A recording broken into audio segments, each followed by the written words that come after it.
What do you have stuck in your head? That one moment in America's Next Top Model where Tyra Banks is yelling at that girl. We were rooting for you. We were all rooting for you. When my mother yelled at me like this, it's because she loved me. When I'm yelling at you like this, it's because I hate you. I think about it a lot. That's the angel and devil on your shoulder both yelling at you right now.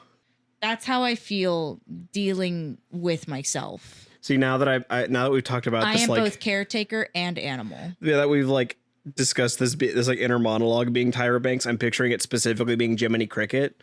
It's me yelling at myself. I was rooting for you. I was all rooting for you. Pinocchio, I was rooting for you. We were all rooting for you. I like that your Pinocchio is Gemini Stewart. Yeah. From the Puss in Boots Make a Wish movie. Yeah. Not Puss in Boots Make a Wish. That's not the title of that movie.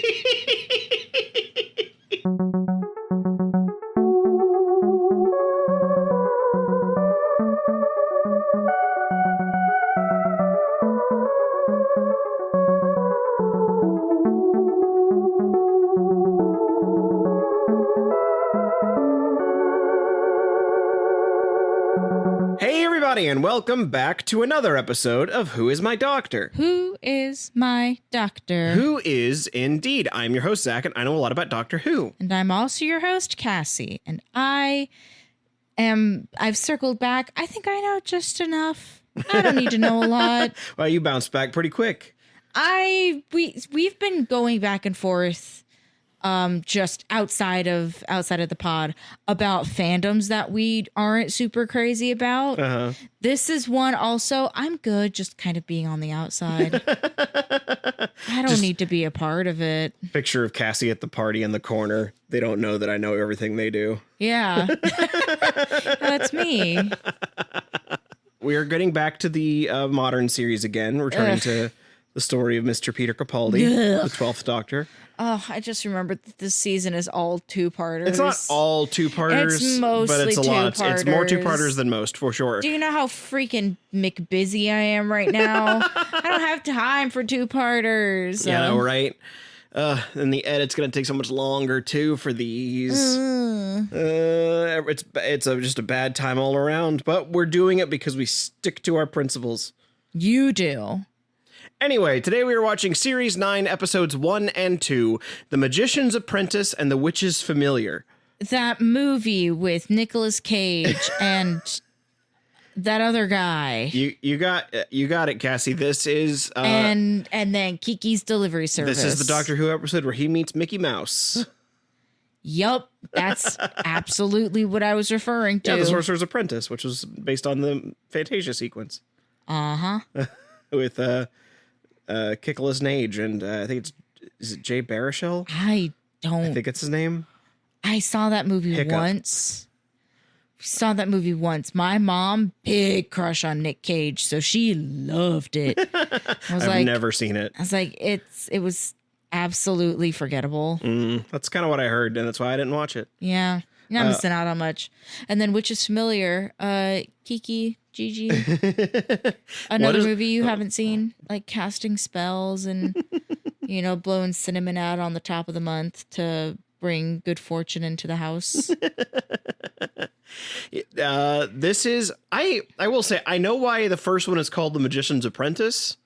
I'm not entirely clear on why the second part is called The Witch's Familiar, other than they just wanted to have like a cute, like matchy-match name. I've never fully picked up on why they called it those. Cool. Something for me to think about while we're watching the episode then. What sort of thing do you think might... What does the image conjure for you of The Magician's Apprentice and The Witch's Familiar? I mean, I imagine that The Magician's Apprentice is the show being... what's the word? Self-aware? Because 12th Doctor has referred to himself as a magician. You're not wrong. There are... in this episode, the Doctor is referred to as a magician again, and so the Magician's Apprentice is sort of Clara. Because there's no magic really in. I was gonna say this. I would be shocked if this show dabbled in magic. In fact, this two-parter is the Dalek story of this season. Yay! Oh my god! Wait! the witch's familiar is just a little like kitty cat black Dalek. Meow. Oh Meow. my god. Like Exterminate. okay. Exterminate. That sounds wrong.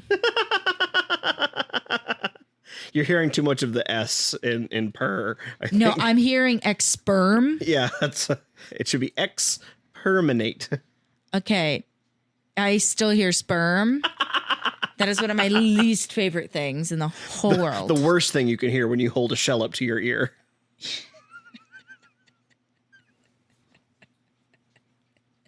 Wow. I can hear the ocean. I can hear, oh. Oh, no. Because then it begs the question. Because usually you can hear the ocean because it's just the sound of your own blood rushing through your ears. Yeah, the reverb. The alternative, though, is if you could hear The sound of your own balls. either the sound of your own balls or the sound of somebody else's balls. What I'm saying is a tiny, tiny man. Not a not a shell, not a crab. A little man that lives inside of a shell. Not a hermit crab, just a hermit. Yeah. Anyways.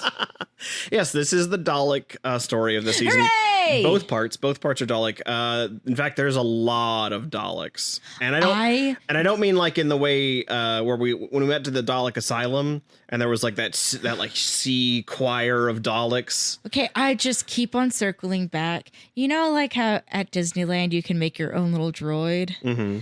I wish that there was a place where I could make my own little Dalek because I want to give one little kitty cat ears so bad. Instead of build a bear, you want build a Dalek. And I want to draw little whiskers on it instead of its little toilet plunger and then egg beater. It's just a feather toy and like a little mousy. You know, the two toys that our cats like, because our cats are simple-minded fools. The simpler, the better. Stick with feather, string with mouse tied onto the end. Favorite toys. That's what I want attached to Kitty Cat Dalek. I'm not going to ask specifically, but you know who you are. I'm not. Hey. If it were just perchance to fall into your hands. If what I'm imagining just happens to arrive in my inbox in a couple of days. In mine inbox. I wouldn't be upset. I have nothing to offer in return, but you know who you are. You have an assignment now. Should you so choose to take it. Your mission, should you choose to accept it. Yes. This is the Dalek series, and like I said, there's a lot of Daleks in it, but not in like the mega church choir that they had in like the Asylum of the Daleks. Uh-huh. They recreated all kinds of Dalek designs throughout the years. Kia Dalek? I believe the Kia Dalek is in it. There are the original like silver with blue bump Daleks from the original Dalek story. Do you remember the special weapons Dalek from the Seventh Doctor story? They bring them back. They bring in just about everybody I think that they could fit in a room. Little Dalek family reunion. Little Dalek family reunion. Aww. I think you're gonna enjoy seeing that for sure. This is also the first Dalek story in the show's history to be directed by a woman. Whoa! Right? So that's just a fun little treat for you to know about. This episode was directed by a woman named Hetty MacDonald. It was still written by Stephen Moffat, so it's still written by a man. But you know, feminism in all its forms is good. I don't like that this is the first Dalek story to be directed by a woman. Yeah, that it came in out the legacy of this show. Yeah, it came out in 2015. Jesus Christ, still got a long way to go. Yeah. Oh, geez. Anyway, you wouldn't know, but yeah, you're right. I can't imagine you have anything to go off of to like give me a proper pitch for the episode. So literally, no. I told you my pitch. This is the Doctor meets Mickey Mouse or Chris Angel. Yeah. And then the witch's familiar is there is revealed a little kitty cat Dalek. So instead, we will just get into the Cassie Profassi a little bit. I do have, as we were watching a two-parter, I do have 2 questions for each episode. Okay. Because I wanted to make sure that you got your full capacity for points. But usually I'll give you a multiple choice question. But this time, both of the multiple choice questions are for episode 2. And the first 2, I just wanted to let your creative juices bubble a little bit because I want to see what you're gonna say. Okay. Especially with this first question, Cassie, what do you think a hand mine is? A hand mine? Yep. M-I-N-D? Yeah, M-I-N-E. M-I-N-E. Yeah. Okay. It's like a landmine, but it's a hand mine. I know you spelled it out for me. I'm still hearing hand mime. Hand mine. Which is really fun. Well, yeah, Mine? That's yours, and then this one is mine over here. This hand is mine hand. That hand is your hand. From California. To the New York mine hand. To the New York Island. What do you think a hand mine is? I'm just telling you, I've had a very ADHD day. An ADHD, as I like to call them. So, if it helps at all, I will remind you this episode is written by Stephen Moffat, who likes to come up with fucked up things. Yeah. What sort of fucked up thing do you think a hand mine is? It's either something that like gives another person possession of your hand. Like in a hand mine. Yeah, like a literal. Mm-hmm. Because I also know like that you're separating the words. Yes. Hand and mine. Okay. Yes, because I know that he's kind of a cheeky bastard. And so I don't want to think too deeply about it because I do feel like it's not as complicated. It is not complicated, period, the end. So it's either something like that where it's a like, oh, me, a Dalek, can go through and use a hand mine, and then I can now use your hand to grab things that I need. You know, like open this jar of peanut butter or grab something off a high shelf. Dalek wants his pickles. Open the jar! Dalek wants bowl for cereal. Dalek needs human to reach high. Dalek needs wine off of the top shelf. Give Dalek his libations. Dalek Steve is mad at Dalek Jeff. Give Dalek Jeff the finger. Now Dalek Jeff, slap Dalek Steve. Dalek Steve sees your fight as over. Shake hand. Hand mine. Yeah, like that's genuine. Like that is what I'm thinking a hand mine. Okay. Is either that or because I did say perhaps it's explosive, like those little electric thingies that you can put on your palm as a prank. You're like, oh, I'm shaking hand. Okay. Yeah. It's I don't think that it is that because you did say it is not explosive. It is not explosive.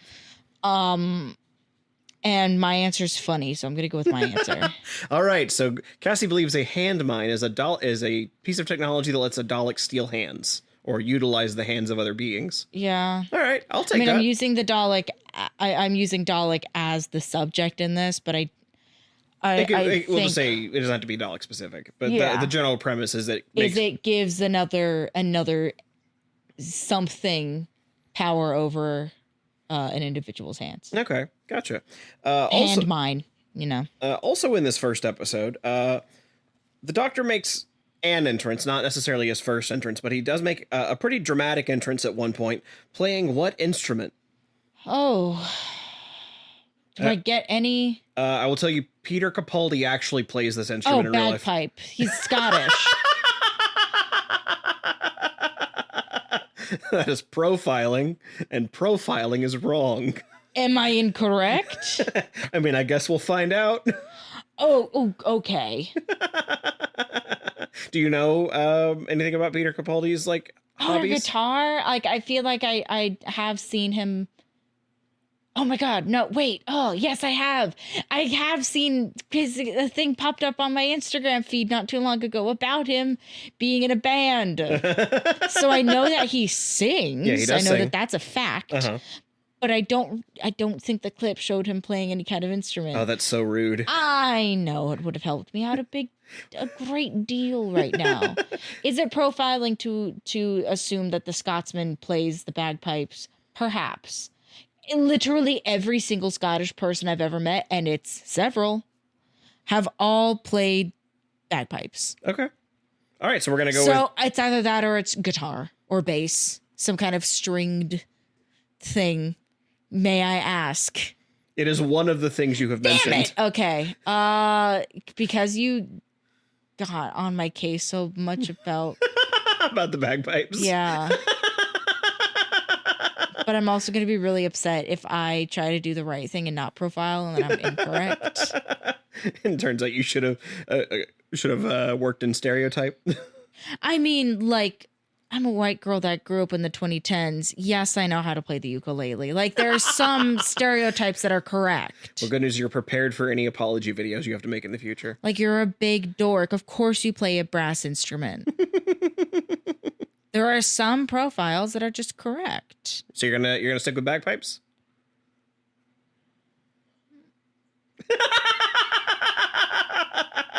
I wish everyone could see your face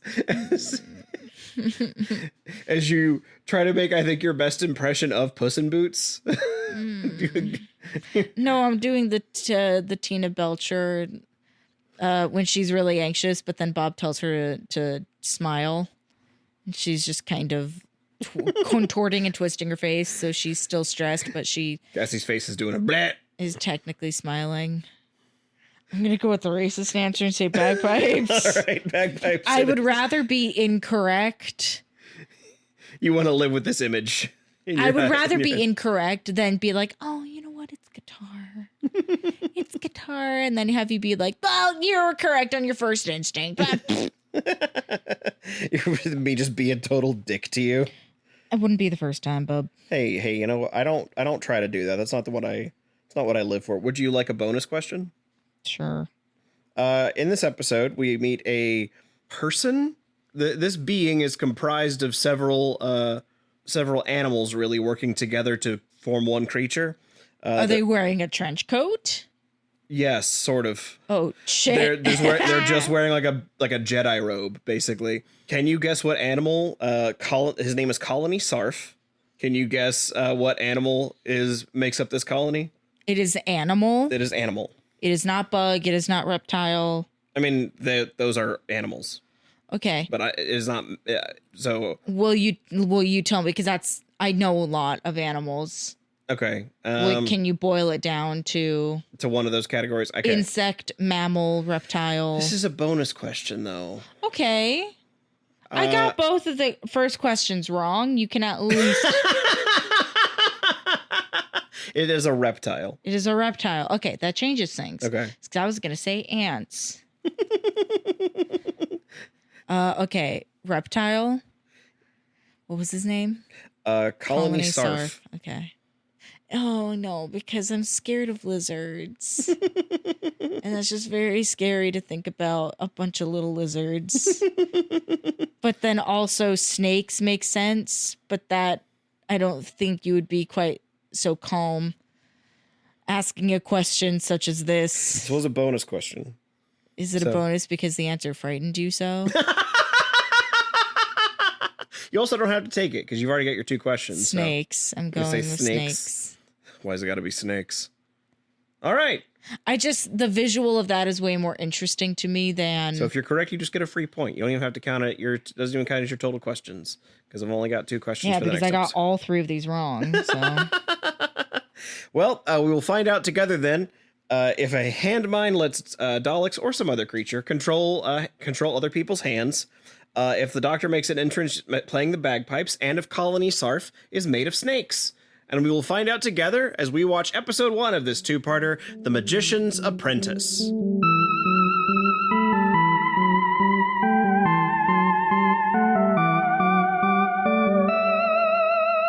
Today's episode of Who is My Doctor is brought to you by Magic Smoke Clouds. Yes, Magic Smoke Clouds, a simple pellet that with a flick of the wrist can make anything disappear, from home-invading critters to pesky tax forms. Why, you can even use them to get rid of annoying podcast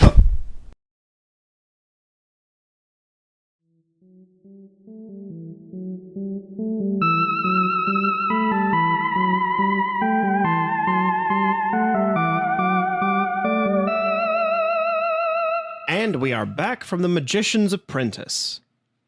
So, interesting way to start the season, I think.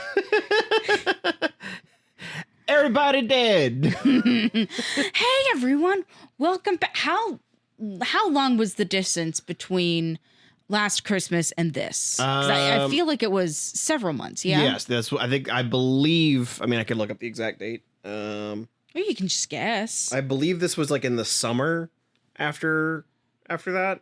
I think that's actually correct. even further. This came out in September of 2015, so this was a full 9 months after Christmas. Could you imagine?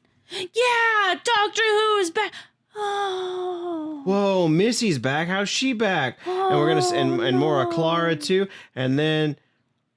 Oh no! All the Daleks. It's a Dalek episode. Woohoo! Oh no, they killed Missy. That's okay. That's okay. We didn't need her around. Oh no, they got Clara too. And then they blew up the TARDIS. Oh jeez, and they got the TARDIS. Oh god, and we didn't even address the Davroses in the beginning. And then, with the hand. And the Doctor ground. has come back with a gun to kill, presumably to kill Davros. With one of the Daleks' own whisk hands. He's returned to kill baby Hitler. What's your name? Davros, sir? Davros. Tell me the name of the boy who isn't going to die today. Hitler, sir. Hitler.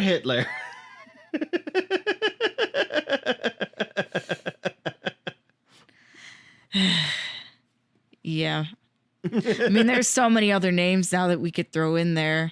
Himmler, Seville, terrible people. All these awful people. Jimmy Seville. Ugh. I'm learning about him right now. He's an awful man. But we don't need to get into that. That's not what kind of podcast this is. We've got our own awful men to talk about. You know? Our nasty boys. I do like that they all look so different. Yeah, they really you've got Samurai Dalek, you got classic Dalek. I didn't see no Kia Dalek in this first episode, but it's okay. I think the Samurai Dalek is one of the Kia Daleks they've like strapped a thing onto the top of. There's a Samurai Dalek. I can say that because I'm just poking fun of my own heritage. And you know I'm legit when I say I can say that. And as far as you listeners know, you can't see us. Yeah. We existed as an enigma. Anyways, a hell of a welcome back though. Right? A lot happened. Creepers. Do you remember the whole planes that happened this episode? Frozen planes. Unit is now working with Clara. Well, there's a thing where all the Doctor's companions get immediately employed by Unit. That's just a running thing where if you are one of the Doctor's companions, you immediately have a job with Unit. So Clara, of course, works with Unit. Whenever they can't call the Doctor, they call the friend that should be able to call the Doctor. The next best thing. Exactly. God, it's like when you're trying to get in contact with one friend and they're not responding and you're worried that they might have done something awful to themselves. So then you call their ex and say, hey, can you please check on this person? Or like, in the same way as like every true crime story, if you can't get a hold of somebody, you just call their partner, their siblings, their mother, the father, their employer. Yeah, the next of kin. Effectively, yes. Because we also find out that the Doctor's next of kin is in fact the Master. His last will and testament is sent to the Master because it's delivered to his best friend upon the day before he dies. And I love that Clara reaches for it. I love those two gay bitches so much. Yeah, it's so good, and I really feel like they had so much fun writing Missy this episode. Oh yeah. Clara's even like, "How are you still alive?" And she's like, "Dying is for other people. Dying is for the poor."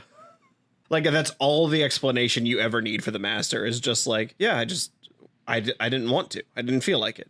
Maybe next time. It reminds me of that episode of Don't Hug Me, I'm Scared. The death one. Somebody's jealous. Jealous of me being dead. At the end when they're like, I thought you were dead. I tried it. It's not for me. Too much nothing. That's the master. That is so much the master. Too much nothing. Not for me. Yeah, I love the just the imagery of planes frozen in midair, and so there's just like the shadow of planes around. Now there is a part of it's like those shadows are too big. Those planes were pretty close to the ground, though. Like she stopped all of them like mid landing, so they're all just like hovering. There's just a plane in Burbank right now, like right next to the Warner Brothers water tower. My God, there's planes that fly over our house. Them Animaniacs are so scared. Could you imagine just going outside? I mean, we're not super close to the airport, but we're in the zone of of when you have to put up your trays and buckle your seatbelt. Yeah, I mean, I've looked out over planes and been like, that's my house. That's where I live. I know, me too. On the subject of your Profaci questions, your two main ones are wrong. You end up getting the bonus question correct, so you still do get 1 point. Hooray. But no, hand mines are in fact landmines that are just hands. You know, I think that I was still in the right. I was in the right zone of taking it literally, but I went literal in the wrong direction. Yeah. I thought Dalek was going to be a bigger deal in this episode. I was not aware that this was a Davros. Yeah, Davros centric episode. Yeah. Yeah. I get maybe I did mislead you too much by telling you it was Daleks too early, but just the imagery of like the hand coming out of the dirt wrapped around your leg. And that's just like a weapon of war. Yeah, that's awful. My exact note was, no thank you. Cool goth design, though. Yeah, because when they open and turn their palm towards you, so there's a big eyeball in the middle of their hand. I love that. Aesthetically speaking, fantastic. Well, it's important that they have those there. In execution, disgusting. I hate it. Well, it's important they have those there. Otherwise, they won't have hand-eye coordination. Ba-da-ba-ba-da-ba. Do you think that sometimes the hand mine will like grab someone but forget to close the eye first, and so it's like Do you think cry. the hand mines play games together? Do you think 4 of them come together to play Slide? How do you think they do shadow puppets? Well, they would need a light source and like a sheet. I feel like a thumb war is. You can't really do shadow puppets outside, dude. I feel like a thumb war is way more dangerous when all you got to do is poke the other person in the palm and you stab them in the eye. Rock, paper, scissors, poke. And then Peter Capaldi comes in playing guitar on a tank. What a ridiculous image that is. And he's playing the guitar in like sincerely. Yeah, no, that is him playing the guitar. What a cool bastard. All times. He plays it when he's coming in on the truck, when he's like walking around the room, when he plays Pretty Woman for why, if you are an actor who has a special skill like that, why wouldn't you use it for real? Right. Yeah, Peter Capaldi, and he played it for he played it when he played Pretty Woman for Clara, and also when he played Mickey for Missy, because that's apparently going to be her call sign now. Because it's also how she introduced herself on the computer. I would love my own theme song. Oh, Cassie, you're so fine. No, so fine, I need a different one. Cassie. I mean, there are 3 songs. Cassandra. I was going to say, there are 3 songs already that do feature my name. Mm-hmm. I want to find more because you can't really have a playlist with only 3 songs. It's kind of sad. I mean, you can. It just loops very quickly. Yeah, it's done in 15 minutes. It's like, yeah, because that's all records used to be, is just 2 songs. An Yeah, A-side and a B-side. that shit pissed me off so much. As a kid, I was like, whoa, this is so big. Do you know how much music must fit on this? Literally none. None music fit on that. Which always baffled me that there were the little like baby records. So I was like, oh, you can hardly fit anything on that. Yeah, that's the point. They're for singles. Hardly bigger than a flea. Literally so teeny tiny, so baby. Hardly bigger than a flea. Yeah, it's him playing the guitar at all times. There are just clips that go around on Instagram, TikTok of Peter Capaldi playing guitar. Like one that sticks in my mind is he played at a concert with Franz Ferdinand. Cool. Just was on stage playing with them and singing, and it was like, it's great. I'm so glad he gets to live the life he wants to. Like I said, it's just cool when you can, if you have a special skill like that. I remember when the episode came out, the image of Capaldi playing guitar on a tank For his fish. the tank for his fish that he got online. That scene was really poorly received at the time.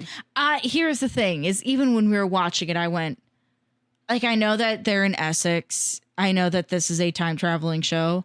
I am so entrenched in the likes of Beach Boulevard and in Buena Park. I went, is this a medieval times? Is this a dinner theater? Yeah, but I remember there being a very this is people thought it was, for lack of a better word, people thought it was cringe at the time. It kind of is. I do think that with time and with time and where we're at now, I do think that moment is better received. Just because now it's this is ridiculous. This is so silly. It loops around again. And I think part of it is just there's a charm to being so beautifully stupid. Yeah. Yeah, but you were wrong on both accounts, but then Colony Sarf was Yeah, I get a freebie. was a snake man. A bunch of snakes and a big my favorite moment for them is when Clara It's not a trench coat. It is a fantasy trench coat, though. Yeah, it's like a Jedi robe. Yeah. But there's a moment where Clara and Missy both say they want to be taken with the doctor, and so he just starts wiggling around. They're like, "What are you doing?" And he's like, "Voting. We are a democracy." That's one of my favorite moments in the whole episode. My prediction for Cassie's favorite moment, though. Because mine was simply when you cut to Clara and Missy in was it a ship? It was just a little thing, but it was Missy having her hands tied behind her back, but then she's just kicking her little feet around. It's just very me. It was for me. I had really thought that it was just the conversation between Missy and Clara, because Missy is being such a little stinky bastard the entire time. I did call her a cheeky fuck in my notes because of that. Yeah, she's killing people just because. She's like, I never said I turned good. I killed that man. He had a wife, and I think he had some. What was it? Baby not excrement. It was. Because it wasn't baby goo. It was I think it was baby fluids or something on his shirt. No, because it had something to do with. It had something to do baby with leakage. Baby leakage. Thank you. Yeah, I was it had everything to do with something leaving another thing. Yeah, it was her being I'm expected you turned good now. So she just blows a man up, and she's like, "Oh, he was married, and by the baby leakage on his jacket, I think he had a family." Ugh, baby leakage. Is Missy a skinny evil bitch, Cassie? Yes. Did I describe this before? Yeah, we talked about this last. All right, episode. yeah. So yes, Missy is absolutely a Seb. She's a skinny evil bitch, which means that I'm in love with her. Dalek is not a skinny evil bitch. I mean, I will say not. I think the two Dalek are just little guys. They're nasty boys, and then there's skinny evil bitches. I think there's a pretty. This isn't necessarily my opinion, but I think the common parlay is the two most popular masters are Roger Delgado and Michelle Gomez, and I think you really get to see part of that starting to come in because Missy plays a bigger role this season. What? She's not dead. Yeah. What? Sorry to spoil that for you. As she says in the episode, dying is for other people, dear. Sorry, I saw her skeleton get vaporized. I thought she would die this time. You saw that at the end of last season, too. Hey. The Brigadier shot her and then flew off into the sky as a cyber Brigadier. But yeah, I don't want to belabor too long on the episode because we do have another one to get to before we can look at the whole story. Oh, actually, though, the honest answer, favorite part, they did a past Doctor callback. Yeah. I love when they do that. Yeah, when Capaldi basically is talking about this being his last day, and he says, yesterday I wore a bow tie, and the day before that I wore a long scarf. No, when he's talking to Davros, you can hear the past Doctors. Oh, because yes, they're playing the... Yeah, when they pull out the footage. I also... Did they pull out footage, or was it just sound bites? It was just sound bite. Well, no, Okay. there were little clips in a little circle window. Okay, well, sound bites. Mostly it was sound bites. I also, again, I don't know. I feel like there are times when Capaldi is specifically trying to make himself sound like Tom Baker's doctor. Yeah. Like at the very beginning of this one where he's got Davros. Davros is surrounded by hands, and he's like, "You've got a 1 in 1,000 chance of living, but focus on the one." Tell me the name of the boy who isn't going to die today. If he has ever said that 4 is his doctor, Yeah, it really feels like whenever Capaldi is trying to be heroic, he specifically tries to like channel Tom Baker's. He's imitating his father. He was imitating the one that he watched in high school. Yeah, his father. His predecessor. Yeah, but we do have some more Profassi questions for the next episode. These ones are both multiple choice for you. Oh, I will say it is a shame that I got one answer right because currently I'm at 169. So really, you should have gotten none right. Yeah, but then that means I would get none right forever. So I'm at 170 out of 268. But these ones are both multiple choice because I thought these ones were a little harder, but also they were ones that's also fun for me to come up with other answers for. Okay. Because it leans into the show being a little silly. Okay. In this coming episode, Missy tells a story that ends with the Doctor teleporting into a nest of what? A, vampire monkeys. Uh-huh. B, werebears. Oh. Or C, dragon spiders. A nest, you say? Yeah, it's a nest. Dragon spiders. Dragon spiders. I feel like of all of those, dragon spiders are because monkeys do make nests, though. But do vampire monkeys make nests? I know. I like we the want sound. to suck your banana. I like the sound of werebear a lot. I don't think that one is it. So it is either A or C. Mm-hmm. Vampire monkeys, ooh, ooh, ah, ah.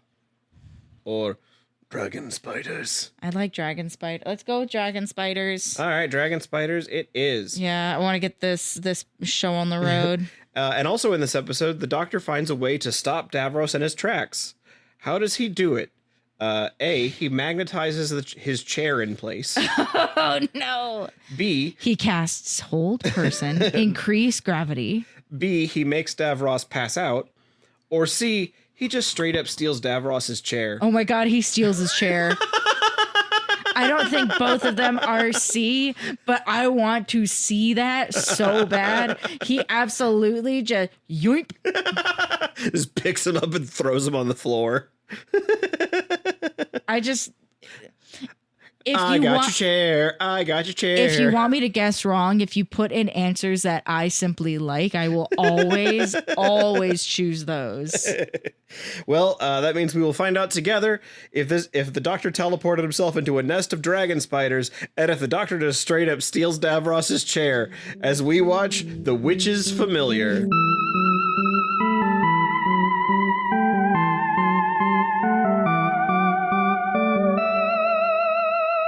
And we are back from The Witch's Familiar. So earlier you were like, oh, I understand why they call it The Magician's Apprentice, but I don't really get why they call it The Witch's Familiar. Uh-huh. Was that you genuinely not knowing the answer? I genuinely still have not picked up on have I really not picked up on it? Yeah.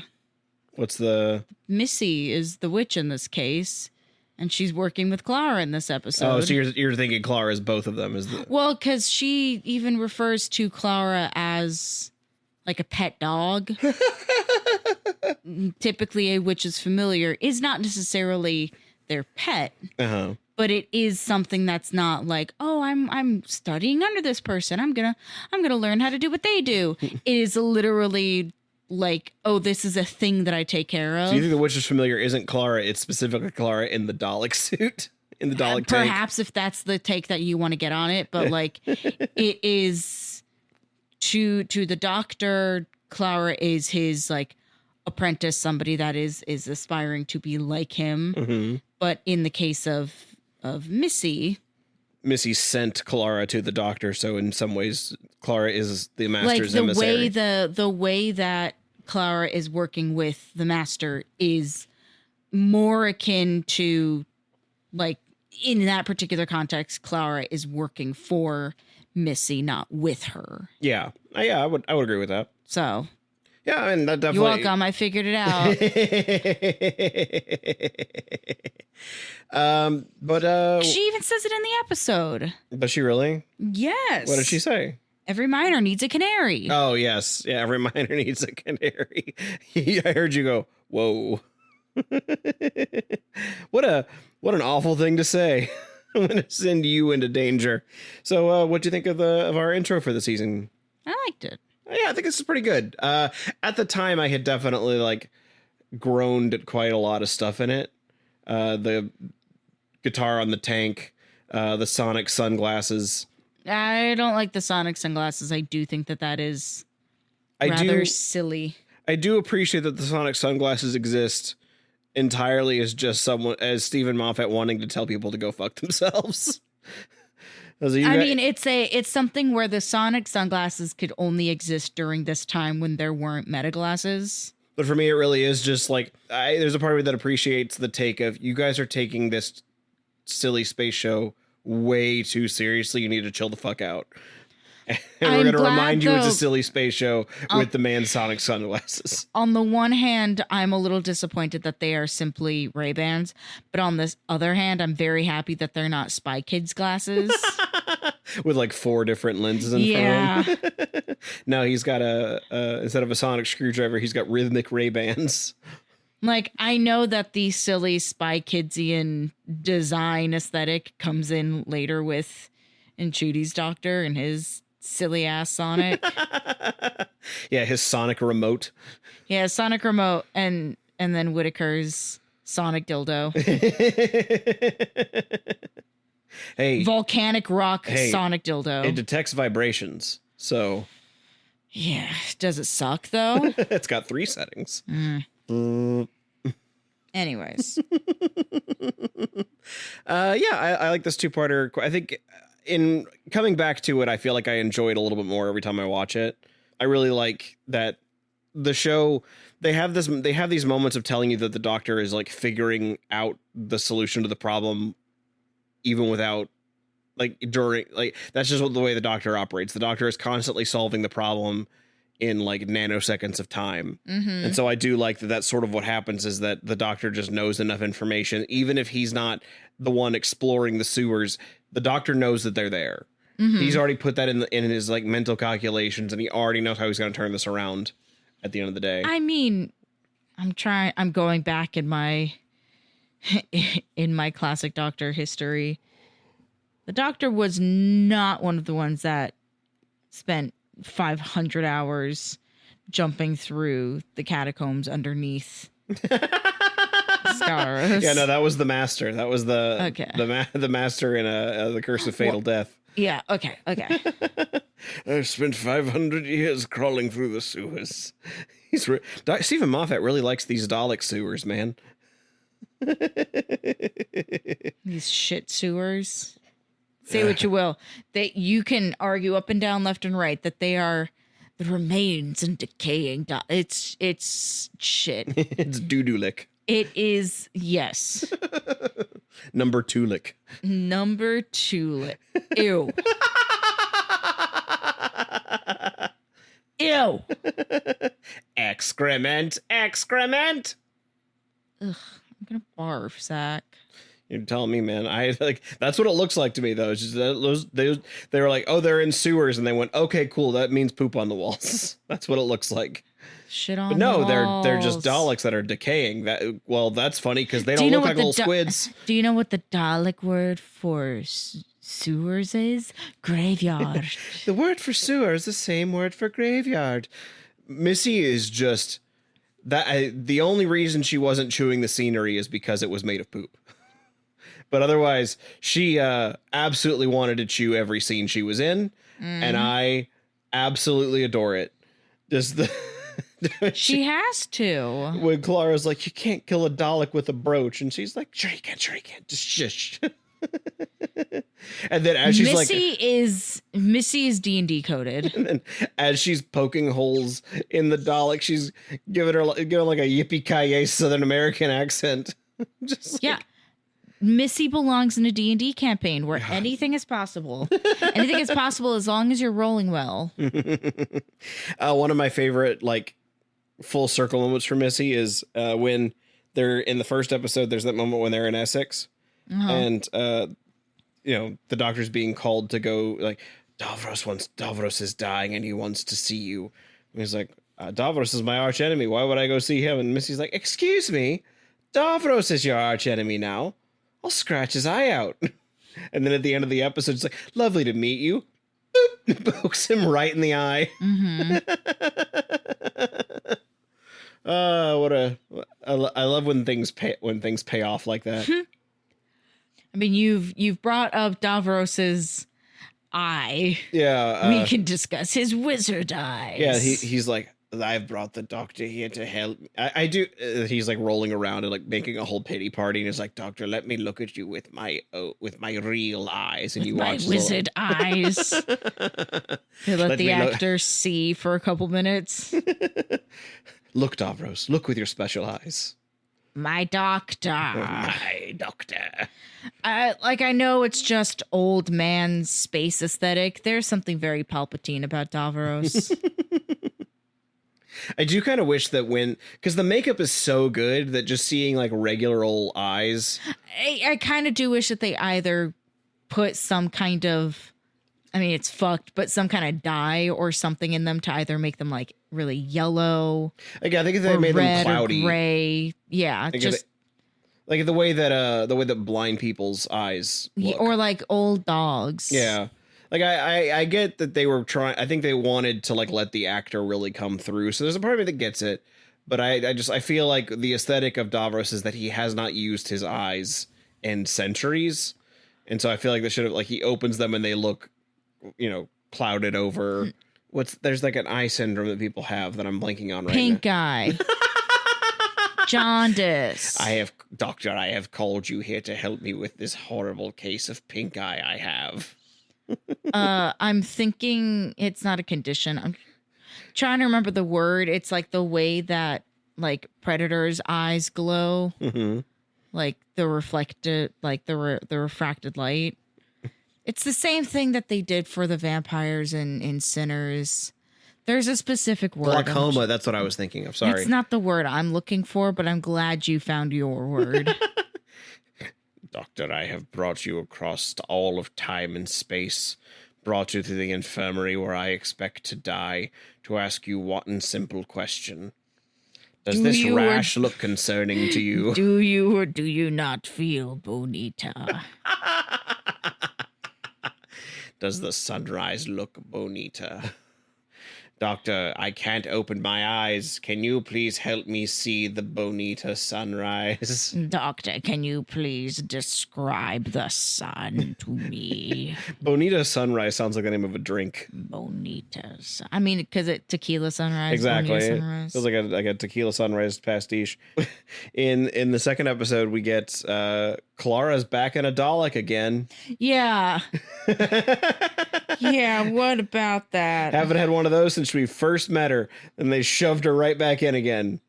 I do like that when she's there, it like translates for her, and the one thing I didn't like it at the time. This is one of the things that I didn't like at the time that has like come back around for me is that when she's speaking, so when she's saying certain things as a Dalek, if they don't compute, it just comes out as exterminate. Yeah.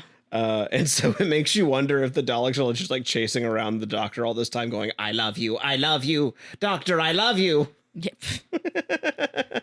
Help me understand.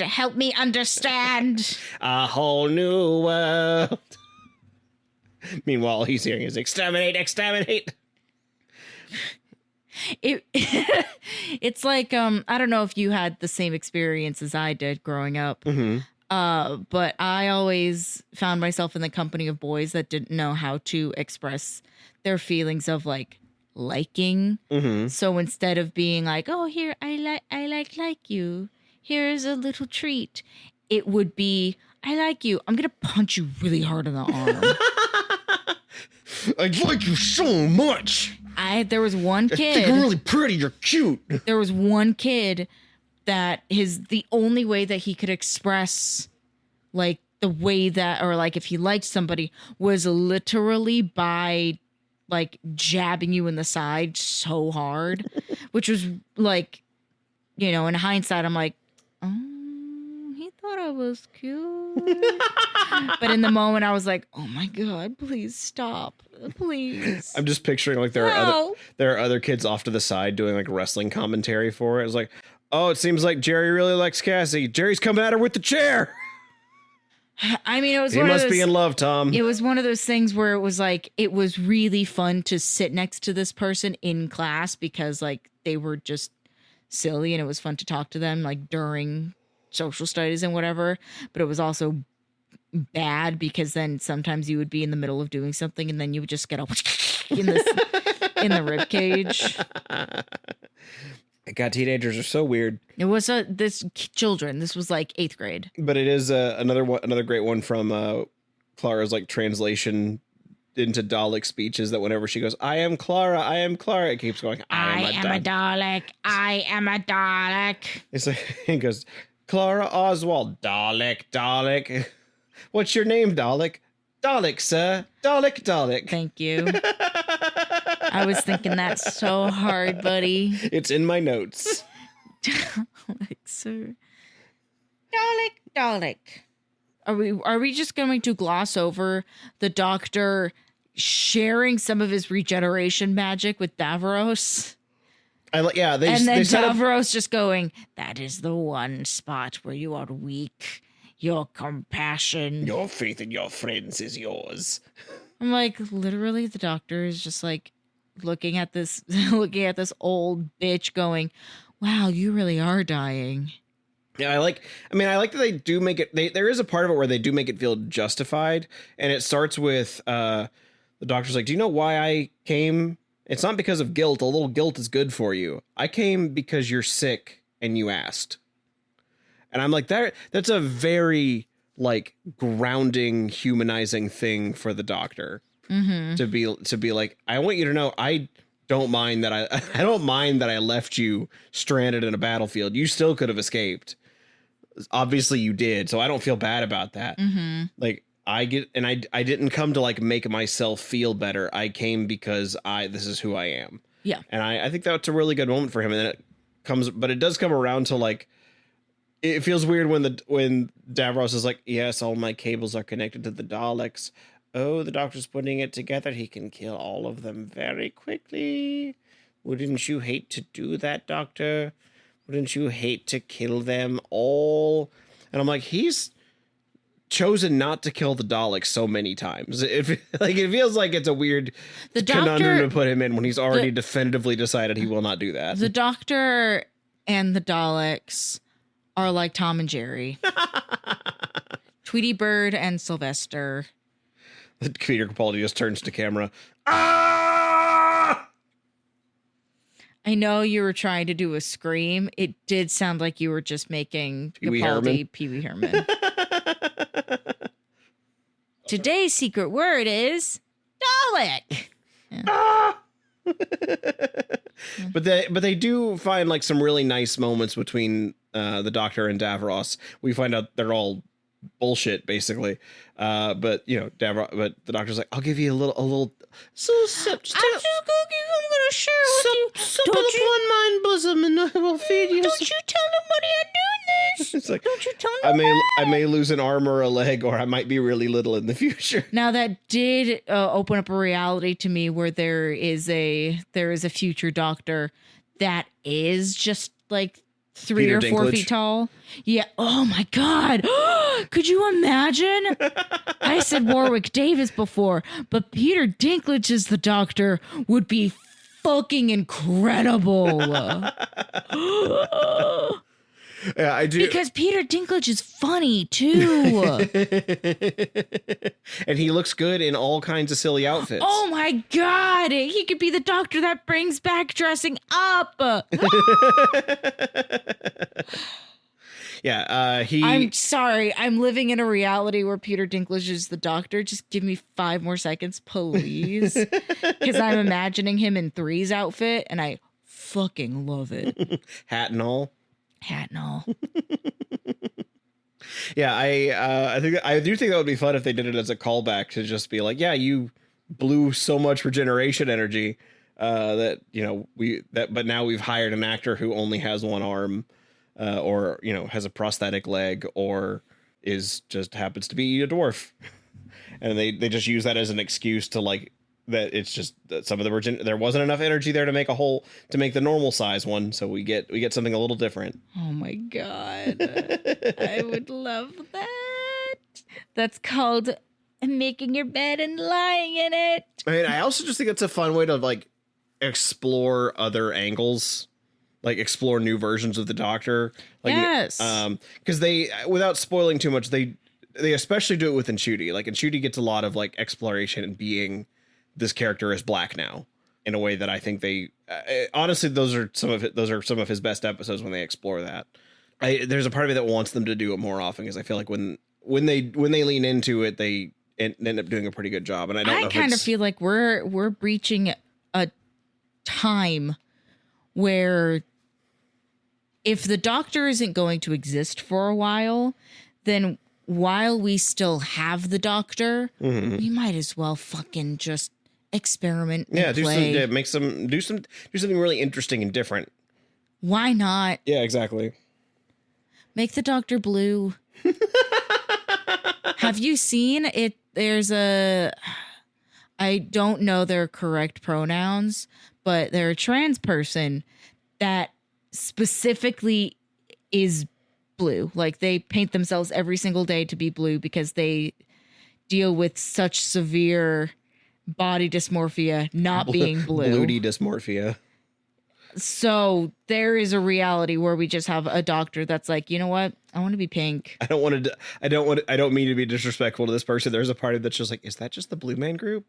That's what they do every day. I mean, yeah. I mean, the shade of blue that they've chosen is more of like a powder blue. Okay. Gotcha. So it still is, it's not shiny like vinyl blue paint. Mm-hmm.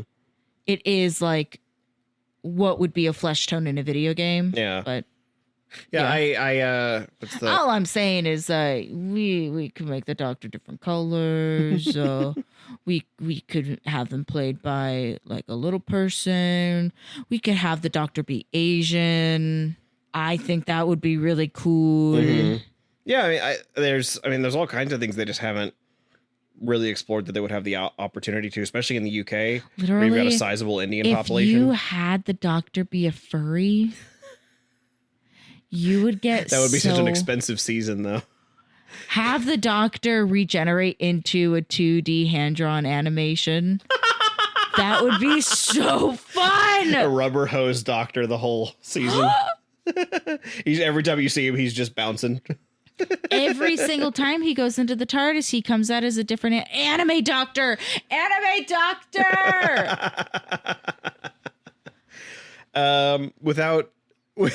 Without spoiling too much of it, I guess there is sort of a subplot that they introduced for the season. Okay. Is it Anime Doctor because now Yaoi Doctor? That's when he burns his fingers in the TARDIS. Yowie Doctor. Nope. That is not what that means, but you can. I don't know what you're talking about, Cassie. That's the only way I know what that word is. Alrighty. We'll have a discussion later. I assume that's why it's on that paddle, because when you get hit with it, you go yowie. Ooh, yow. Ouch. Youchies. Ouchies. But the Davros talks about like, why did you run away, Doctor? Is it because of the legend of the Time Lords, of the hybrid of two great warrior races coming together? I'm gonna be so honest. Completely lost me there. Blue screen activated. It is one of those just like, man, I almost that's the running, that's sort of like it's not the overarching plot of the season, but there is like but it goes through the season. That's like a subplot of why the Doctor ran away. No, just this hybrid idea that there is some great like warrior combination person that is supposed to Pizza get Hut and Taco Bell Doctor.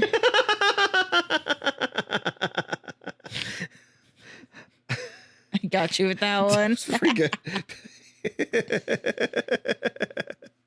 Because I'm also picturing the Doctor regenerating into Colonel Sanders. See, that is where you fail, Doctor. Colonel Sanders and Little Caesar. That is where you fail, Doctor. You have failed to realize one empirical truth. No one out-pizzas the Hut. We have fun here. God, this is a very late recording for us. We're getting silly. I know it's officially midnight. Yeah, but you know, I had a good time. This is I think a good season of the show. I like these episodes are a very nice way to bring it back. Yeah. Bridging it back and regrounding it. Having the first episode, quote unquote, or like liminal episode be Last Christmas, and then have that 9-month. Literally, the show is pregnant. Yeah. So this being the first one is like, oh, this definitely does feel like an episode set that was allowed to cook. Mm-hmm. Nothing felt rushed aside from the hybrid hooey gooey race. Which isn't even rushed as much as it just feels like an afterthought. It doesn't the only reason it's not extraneous is because it comes back. And then specifically the doctor telling Missy to simply run. Yeah, and Missy being like, "I just had a great idea." I love Missy's Scottish accent specifically because it's one of those where it's like it's not so intense that it's like impossible to replicate, but it's not so light that it's barely there. It's like a perfect Michelle Gomez's Scottish accent is just in like the perfect spot in my opinion. I also think that the episode being a 2-parter also brings it back a little bit where, you know, they're not 4-part serials, but a 2-part episode is like 2 45-minute episodes end up being about the same as the 4 25-minute ones. So I don't feel that way though. Well, the pacing has to be different because obviously each one of 4 episodes will still have to have 3 acts. But this, because it's 2-parters, they only have to have the 3 acts twice. Can you imagine though being stuck waiting for a week to find out what happened to Missy and Clara, and then you come back and Clara's just tied up on like a rock? And Missy's sharpening a stick. Don't know how long we'll be out here. We may have to hunt for we might food. need to hunt. Why am I tied up? If there's no food. In case there's nothing to hunt.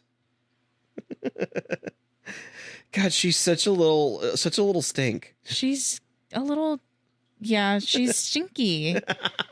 She's a Seb. She's stinky and she's a Seb. There was one line in particular that seemed to really get you. This second episode. I don't remember what it was. I didn't write it down. I can't remember. I know that one thing that got us so hard, like it took a second to hit us. But when Davros was like, "You should feel so privileged to have the only other chair on Skara." And it's just an IKEA. Like, we dug that out of the dumpster. It's the chair. I had joked that it was the Scaros equivalent of a folding chair, but it truly does feel like it was. We had thought to get rid of it, but Dalek Penelope is a bit of a hoarder. We wanted to get rid of it, but one of our Daleks has a collection of human memorabilia. I took them from all the ones I exterminated. I just like to look at it and imagine what it would be like to sit. I just think they're neat. Yeah. The other one that really got me was as he's like running away at the end of the episode, he goes, "Daleks, I should tell you, your sewers are revolting." Just makes me think of History of the World Part 1. You're right, they stink on ice. But you know, this is a good time. I'm looking forward to I also did not appreciate though the Doctor just being like, "Oh, the TARDIS is still here. She's just in billions of little pieces all around us." She's just dematerialized. See, if you look up on the ceiling, it's up there with Mike TV's scrambled bits. Yes, thank you. Broken up and scrambled into billions of little bits. But if I put on my glasses and I push them up close to my nose, that way, I mean business. Cool guys, don't let the sunglasses droop. I am begrudgingly looking forward to the rest of the season. Yeah, there's one episode in particular that I'm looking forward to getting to. It's a while away, but we'll get there. Next week, though, I guess we're going fishing, Cassie. Because next week's episode is called Under the Lake. Uh-oh. Specifically, it's another two-parter called Under the Lake and then Before the Flood. I wonder if it... So I learned something. Okay. That in the Middle East, it's not uncommon to have like bathhouses that are built underground. Specifically, I heard a story of one such bathhouse that's built underground underneath a cemetery. Mm-hmm. So when you said under the lake, that's all I could. Well, yeah, they put the bathhouses on there in case there's a flood. They get free water. Or this episode could be very Scooby-Dooey, and under the lake means that there's a monster. Old Man Jenkins trying to get away with something that he probably could. And I would have gotten away with it, too, if it wasn't for you meddling doctors. If it wasn't for you meddling kid. And your stupid dog, too. Affirmative. But so I'm looking forward to getting to this season. I think this is going to have some interesting discussions for us, for sure. Okay. We'll see if we have any of those on the next episode of Who Is My Doctor? Who is my Dalek? Who is my doctor indeed? Because my Dalek. He's not a very good doctor. My Dalek. Yeah, we didn't talk about this. Am I a good man? No. No, you're Hitler. You're space Hitler. Am I a good man? Absolutely not.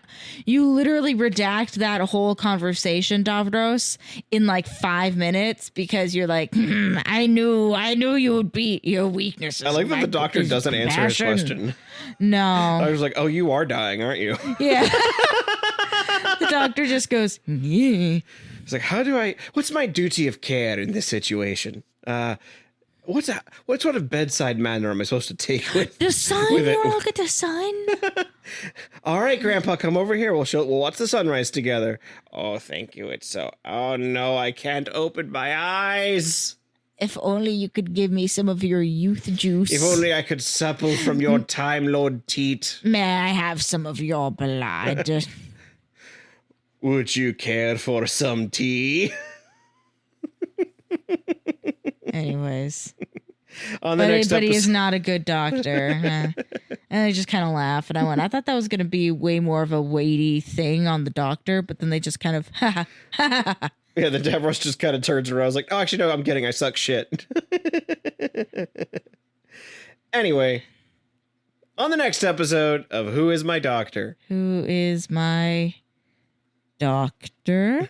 Who is indeed.